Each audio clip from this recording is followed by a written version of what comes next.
خب دوستان، یک نهایی ترین صحبت که حالا البته ما بخش های استرونومی مختلفی خواهیم داشت در طول دوره، منتها برای فعل که بخوایم که ادامه بحث استرولوژی خودمون رو ادامه بدیم، این آخرین بحث استرونومی ما هست در بخشی که میخوایم ورود بکنیم. خب در این بخش ما لازم داریم که متوجه بشیم که آیا کره زمین صاف میچرخه و یا یک کجی خاصی داره که در واقع بهش بعد شمس گفته میشه. این مسئله در نجوم اسلامی و به خصوص در طراحی و ساخت استرلاب ها از قدیم الایام بوده که منجمین اسلامی ما آوردند در استرلاب ها این بعد شمس رو با عنوان 24 درجه تا برای اینکه محاسباتشون راحت باشه و برای اینکه عدد رو روند بکنن آوردن 24 درجه گرفتن. منتها اصل این درجه فاکتوری که میشه، حالا البته این درجه ثابت هم نیست، یعنی یک کوچولو بعضا در طی فصول سال اختلاف ایجاد میکنه، ولی خب اصولا 23 درجه و 44 دقیقه این رو لحاظ میکنن همیشه توی محاسبات و قائل هستند اهل نجوم بر این که کره زمین با یک کجی خاصی میچرخه، صاف 90 درجه نیست، یعنی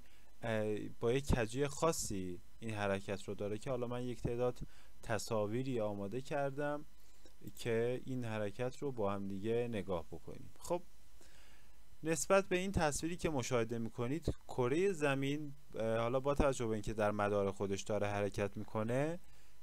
حرکت وضعی خودش با یک کجی خاصی هست که اون به اصطلاح بهش میگن کجی دایره البروج. خب اگر این خط قرمز رو ما دایره البروج در نظر بگیریم، میبینیم که دایره البروج کج به حساب میاد در راستای حرکت مداری کره زمین. خب یعنی از دید ناظر دایره البروج کجی داره، که حالا البته این دایره البروج نیست که کج شده، این کره زمین هست که با یک کجی خاصی داره حرکت میکنه که به اصطلاح بهش بعد شمس گفته میشه، که شمس در چه زاویه تابشی نوری، که این حالا یک بحث فیزیکیه که ابداع کننده این در نجوم اسلامی هم جناب ابن هیثم بوده. حالا دوستان میتونن برای تحقیقات بیشترشون به کتاب‌های و یا رسائل جناب ابن هیثم مراجعه بکنن که یک کتاب، یعنی در واقع یک رساله بسیار بسیار مفید و مهمی هم در راستای انحراف سمت قبله داره که با استفاده از همین بحث نور و بعد شمس طراحی کرده اون رو، که حالا بماند، صحبت بسیاره.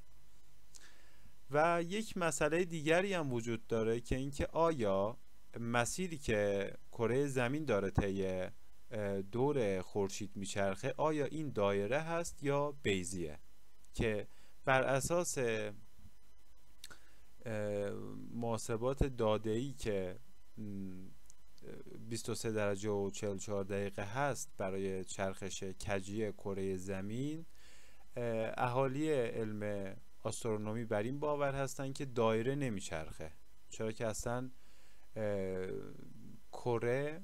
کره زمین خب یک حرکت چرخشی خاصی داره با این کجی که ایجاد کرده، بعضا نزدیک میشه در مدار خودش به خورشید و بعضا دورتر میشه. یعنی بعضا ما متوجه میشیم که در فواصل مختلف سال روزمون کمتر شده، یعنی آفتاب زودتر طلوع و غروب میکنه، و بعضا میبینیم که این طول پیدا کرده، یعنی مثل فصول تابستان و زمستان اگر مقایسه بکنید ساعات روز زود میگذره یا بعضا دیر میگذره در فصول مختلف، و این علتش اینه که صاف نمیچرخه، یعنی مدارش صاف نیست، مدار بیضی شکل داره نسبت به خورشید و بعضا